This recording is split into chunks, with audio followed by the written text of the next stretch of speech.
The Gentleman was written and directed by Guy Ritchie, stars Matthew McConaughey, Hugh Grant, Colin Farrell, Charlie Hunnam, as well as many others. And well, if you've seen Guy Ritchie's previous movies, Lock, Stock, and Two Smoking Barrels, and Snatch, congratulations, you've seen the better versions of The Gentleman, because boy, does this movie want to be those earlier films. Now, Guy Ritchie was just coming onto the Hollywood scene when he made those, and he broke out with Snatch. And Snatch was a goddamn good movie. Hilarious, well done, the violence fit, everything fit about that movie. It was perfect. It was perfectly done. It is a movie that I could go back and watch and really goddamn well enjoy. The thing is, that movie came out in 2000. Lock, Stock came out a couple years before that. Guy Ritchie going back to what he knows, because he's directed various other movies since. Some that are good, some that are bad. The two Sherlock Holmes movies, which actually weren't all that bad. The Man from U.N.C.L.E. I didn't care for. He did recently direct Aladdin. But he has directed some stuff and captured some good magic. With this movie, though, the problem is about 25% of this movie captures the magic of his earlier movies, the comedy, just the fun feel and everything, and the good performances. Now, I will say this: Hugh Grant was fucking phenomenal as the sleazy newspaper tabloid man Fletcher, who seemed to have all his bases covered and everything. And this was almost told in flashbacks where he was talking to Matthew McConaughey character's Mickey. He was talking to his right hand man Ray, played by Charlie Hunnam, and talking to him and everything, and saying, "Well, hey, I'm gonna tell you this fanciful tale and stuff like that." And basically, he recounts all the events of the stuff we're seeing. Mickey, Matthew McConaughey, he is a weed dealer. He's built this enterprise, and he's looking to get out of it. He's looking to live with his wife, Michelle Dockery, in a role that I don't think was fitting for her. I've seen her in other movies, and she is much better than the material she's given here. She's kind of just made to play the wife. She has one good scene, like one, maybe two good scenes out of this whole thing. Otherwise, she's just basically a stock cardboard character. And with this, you get the story of Fletcher telling, Ray, it's like, well, hey, this is what's happening and everything, and oh, look at all this stuff, and all these bases are covered, and oh, who's screwing who over? We get the double crosses, the triple crosses, who's on whose side, and stuff like that. So it's in the vein of Lock, Stock, and Two Smoking Barrels, and especially Snatch, but it just doesn't have the heart. It doesn't have the soul. It doesn't. It captures a little bit of the fun, but not enough of it. They try to make the plot much more complicated than it actually is, of like who's going to mess who up and who actually has one up on, it's like who are the bad guys, who are the good guys, even though they make it pretty obvious who the bad guys are right off the bat. But can you really trust everybody? Or are we gonna maybe get some of the good guys really being the bad guys? The problem is, this movie thinks it's smarter than it really is. Now, I can totally understand if people watch this movie and enjoy it. If they're like out there and they watch it and they come watch this review, they say, "Well, I don't quite get it." Let me make it clear. I can understand why this movie will be divisive. I also understand why this movie was released in January, because I don't think it would have done well in any other month. I mean, maybe September, but movies like this are hard to market. Now, there were points where I loved it. Anytime Hugh Grant was on screen, he was having a blast. And you could tell the cast was having a goddamn blast. Everybody seemed to be having fun. The problem is since there was no really good story, and it was just very paper thin, and only some of the comedy worked here and there, it did feel soulless. It did feel average. And unfortunately, that was its biggest detriment. It felt very recycled. It wanted to be Snatched so bad, it was almost going to Buffalo Bill it and, skin it and everything, and wear it like a coat and stuff like that. Hey, remember that? That's basically what this movie does. It just doesn't have what Snatch did or what Lock, Stock did. Is that feel, not even a feel of originality, because you could come up with some movies that maybe are similar to Snatch and Lock, Stock, but Guy Ritchie had enough originality in that he made them his own.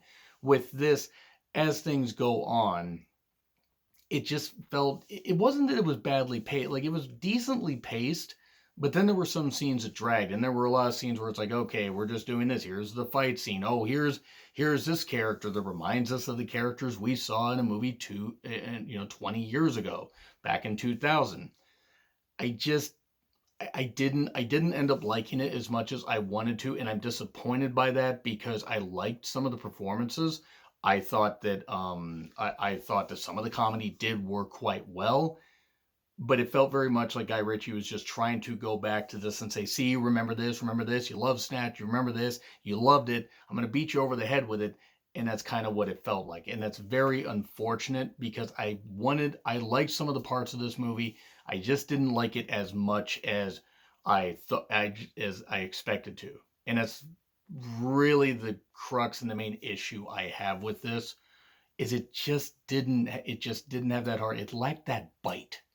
It lacked that bite where any of the violence like was like it was like that. It's like maybe I'm desensitized to it. But again, some of the jokes work. Colin Farrell was quite good in this. Had one good scene in a sandwich place. He was pretty good. Matthew McConaughey was typical. Hugh Grant chewed the scenery. Charlie Hunnam did pretty well. So now I'm going to get into spoilers though.